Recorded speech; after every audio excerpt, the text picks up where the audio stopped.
To test the voltage of a car battery, we simply switch to the DC voltage setting on our multimeter, and then connect the red lead to the positive and the black lead to the negative. We should see a voltage of around 12.6 volts. If it's below 12, then the battery is not functioning properly. When we start the car, the voltage will drop, because the starter motor is pulling a huge amount of current.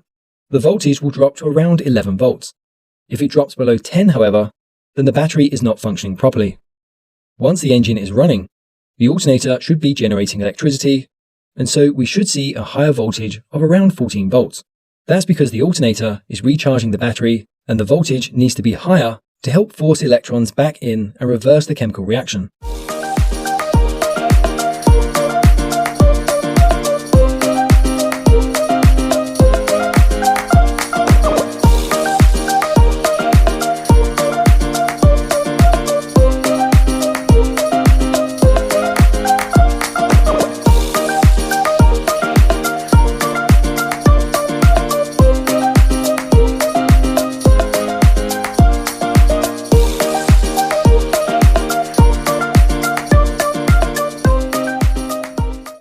Quick tip on battery chargers before we get started. Now at the shop, we use a big old bulky, bulletproof, bomb-proof, roll-around charger.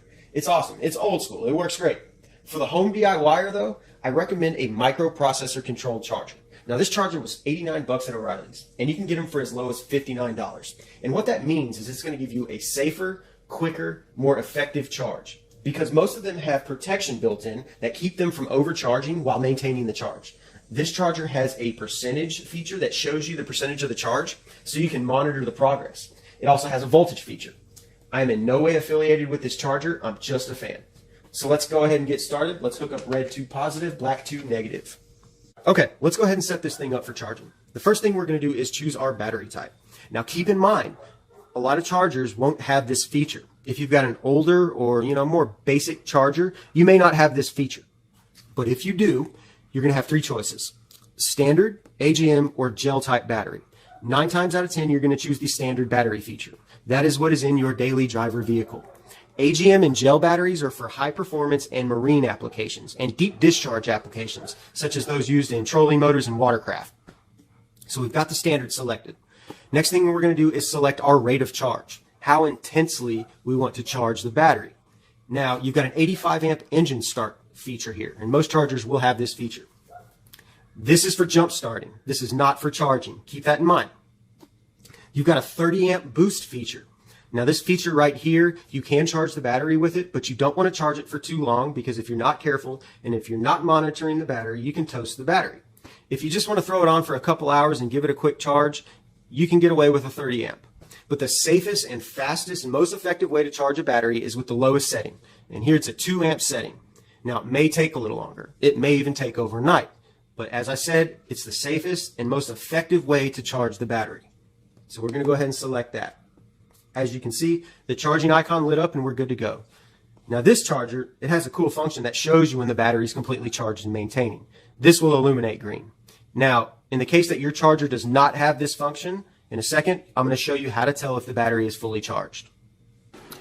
After letting her charge overnight, we come back and the battery is fully charged. The green icon tells me so. I also know because the voltage percentage shows 1 hundo. The voltage shows 12. And it's ready. Sometimes car batteries die. Be ready. Always carry thick, high-quality jumper cables in your trunk and ask another driver to help. Make sure both ignitions are off and parking brakes are engaged. Remove any plastic caps so that the nodes are properly exposed. Start by putting a red clamp on the positive terminal of the dead battery and the other red clamp on the positive terminal of the good battery. Attaching the red clamps is generally safe to the touch. Then, put a black clamp on the negative terminal of the good battery and the other black clamp on an unpainted surface of your car, like a bolt. To ground the electric current, just be sure not to clamp it on the battery, the fuel system, or any electrical or moving parts, as this last step may create sparks or shock you. Ask the other driver to start her engine, wait for a few minutes and start your car. If it doesn't start right away, let it charge another few minutes and try again. And let your battery charge for 5 minutes. Carefully unclamp the cables in reverse order, starting with the black from your car's grounded surface, then from the helper vehicle, followed by the red from the helper vehicle, then from yours. And keep your car running for 30 minutes to make sure it holds the charge.